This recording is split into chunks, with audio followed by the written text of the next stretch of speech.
Welcome back to LDB Games. I'm Lord Darth Balls. This is going to be another Raid Shadow Legends video. And in this video, I'm going to go through not only how I beat, but also farm the Scarab King floor 100 of the hard Doom Tower.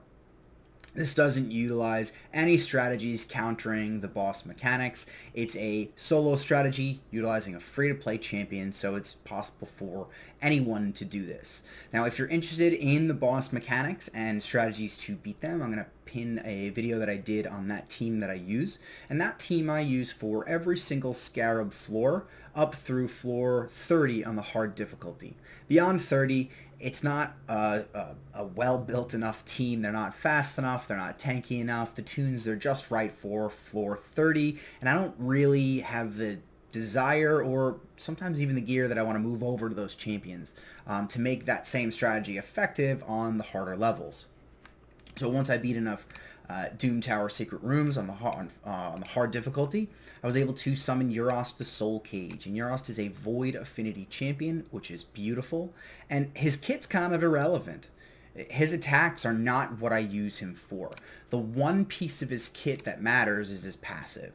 And that is when he is attacked, it has a 50%, books up to 75% chance of placing a poison debuff on the Scarab. We take the Scarab down with poisons. It's not the fastest strategy, but it is 100% successful. And the only thing that you need alongside Urost are champions to get through the waves.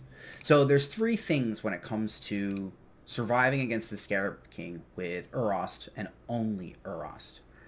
The first is he's gotta be tanky.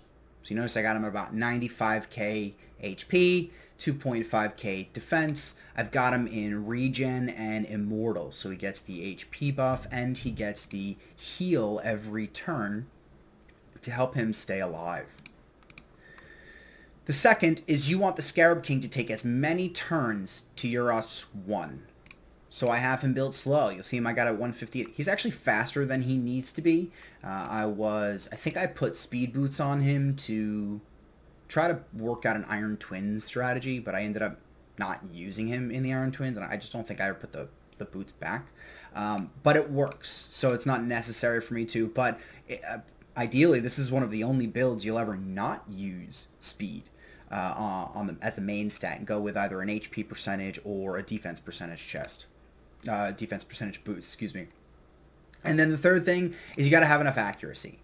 So I use Hell Hades' website. The Raid Stages tool is awesome. Gives you all the stats of every boss, of every champion that you'll ever go up against. And if you look at the stats for the Scarab King, he has about 330 resistance, which means you need 350 plus accuracy to land your debuffs. So I've got him at about 379, which is more than enough. Now you'll notice that I don't have him booked. I have 2 books into him. It's not necessary. Yes, these 3 books are really nice. The 2 that I have right now bring them up to a 65% chance, and if I get one more in there at the next CBC, I'm going to go for that. I'll get them up to 75, which is nice. These abilities don't matter at all. In fact, you don't want him landing decreased speed to slow the Scarab King down because you want the Scarab King to take more turns to your 1. So then masteries, right? Typical offense masteries to get some extra damage, not really the most important. The support tree is really where he shines. You get the extra accuracy. You can buff up your shields that you cast on yourself, right? That is one of the perks of his kit, is he has a shield. It's really not much, but hey, any damage mitigation is damage mitigation, and that's the key to survival. I also have increases the amount of healing, the healing savior, and this is great if he gets low. He can then use regen to heal up substantially. Yeah, that's actually not necessary. I'll probably change that if I rework it. I have Lore of Steel to increase his base stats, and I took Sniper because I want that extra 5%. So right now, he's at 70% chance of landing that poison. After I get that final book, that'll put him at 80. But like I said, it doesn't matter. He can still complete this 100% success rate as he is.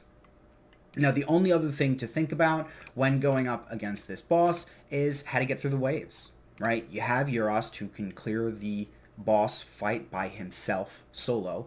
You need champions that are strong enough to take out the waves before you get there, but not too strong where they survive against the Scarab King. You want them to die immediately to keep the turn order kind of where you want it. This can throw out the amount of turns the Scarab King takes versus Urost's, and it can actually take down Urost. So you want the champions to be strong enough to get through the fight, but weak enough to die pretty quickly when you get to the Scarab. So I've got Leo, he's my arena nuker. I've got Skull Crown, she's my campaign farmer. I'll pin to a spotlight video I did for her. And then I've got Septimus in here, because his A1, if he takes an enemy down, he could just go again. Which is pretty legit ability. Brago does quite a bit of damage, and he's also got some control in there to protect the nukers as we get through the waves. So let's get into it. The first two waves go by fairly quickly. The boss fight is not very quick. This is usually I just kind of set up and go do other things that I'm planning on doing. Get a cup of tea, make a sandwich, or something, right? And I just let Raid run in the background. Maybe I'll play a different game. But you can see my champions are making quick work of the waves here, right? We just got through the second wave, and now it's about letting them die. Boom, 2 down already. Brago lasts the longest because he is defense-based. I use him because he's enough control to protect my nukers through the first 2 waves, and well, the Brimstone's kind of like a nice little ad when he does land it. But again, we don't actually want him surviving, right? So here we go. Now it's just a matter of time. You see, I'm actually at full health right now. Boom, he hits me, takes a poison. Hits me, takes a poison. So even unbooked, it's still a good enough chance. The only thing books do is improve the amount of time that it takes to get through this fight. I'll let this play out, and we'll come back after it.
So there it is, guys. Super simple, not the fastest, right? You can see it's about 5:37. My best is sub 5 minutes.